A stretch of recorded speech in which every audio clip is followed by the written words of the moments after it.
most terrifying words you'll ever hear. Play Misty for me.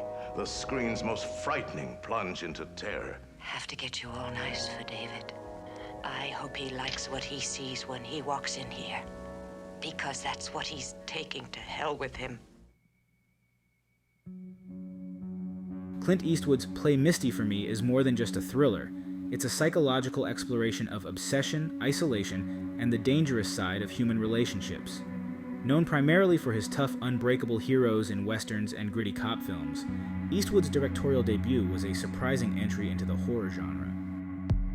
In this film, Eastwood explores the vulnerability of being an object of desire, questioning the fine line between admiration and possession. The film tells the story of Dave Garver, a smooth-talking California DJ who finds himself ensnared in a life-threatening web woven by a woman named Evelyn, an obsessed fan of his radio show. Through its plot and characters, Play Misty for Me delves into themes of control, boundaries, and the hidden menace in casual relationships that can become anything but casual.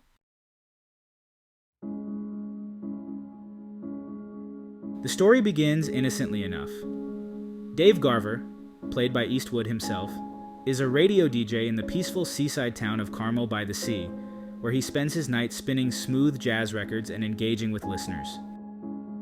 Dave has local celebrity status, attracting a small fan following.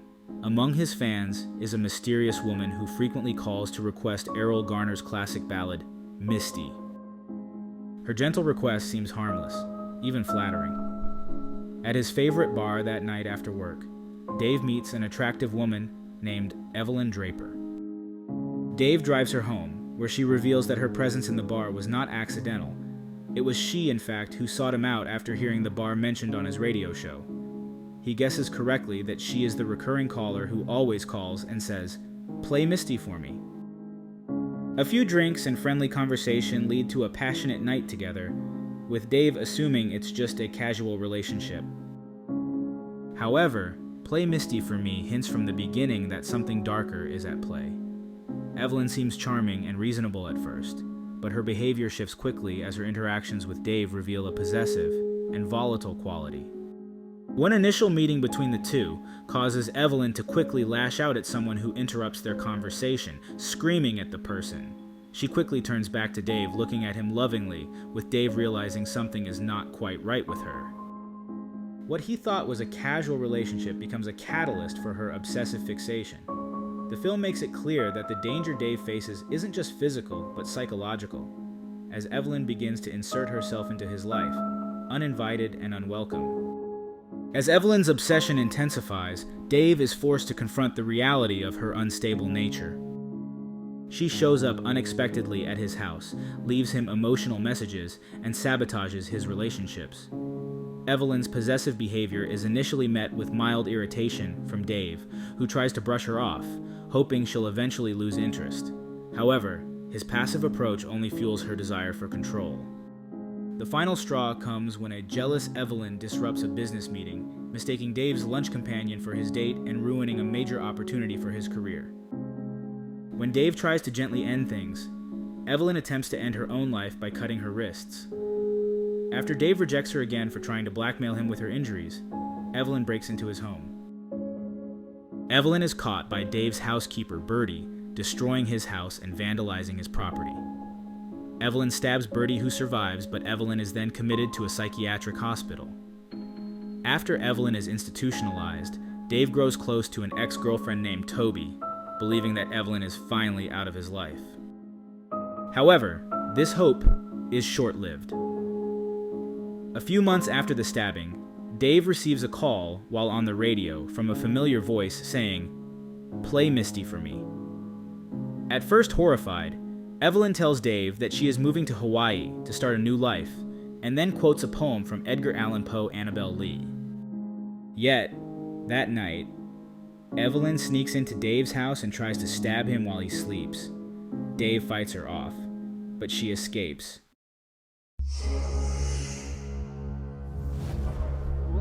Dave tells Toby about Evelyn and cautions Toby to stay away until the woman is caught, to which she agrees.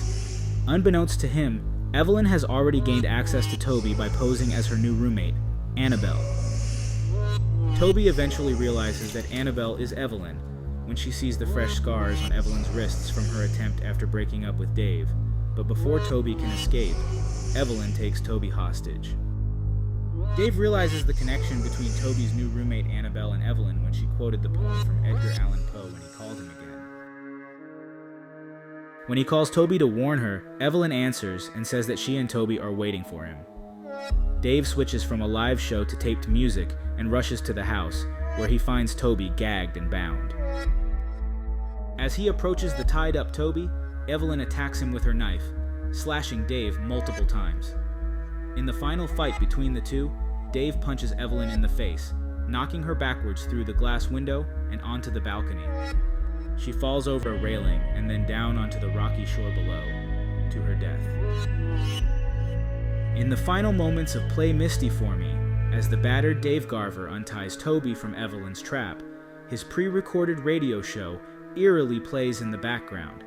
In a disturbing twist of fate, Dave's own voice dedicates the next song to Evelyn and all the lonely lovers. It's the very song that began it all, Misty. Play Misty for Me stands as a unique entry in Eastwood's filmography, and as an influential precursor to the stalker thriller genre that would emerge in later years with films like Fatal Attraction and Single White Female. The film explores the consequences of casual relationships, the danger of unchecked obsession, and the vulnerabilities exposed when our personal boundaries are violated. Through Evelyn, Eastwood and actress Jessica Walter create a character who embodies the nightmare of human relationships taken to their extreme, where infatuation gives way to a need for possession. Play Misty for Me stands as a fascinating, genre-blending film that showcases Clint Eastwood's willingness to step beyond his typical tough guy persona and explore psychological horror. By weaving suspenseful and disturbing elements into a story about obsession and control, Eastwood crafted a film that feels both personal and universally terrifying. Play Misty for Me delves into the nightmare of becoming an object of unrelenting fixation, a theme that resonates in the real world, where boundaries are often difficult to enforce and casual relationships can take unforeseen dark turns.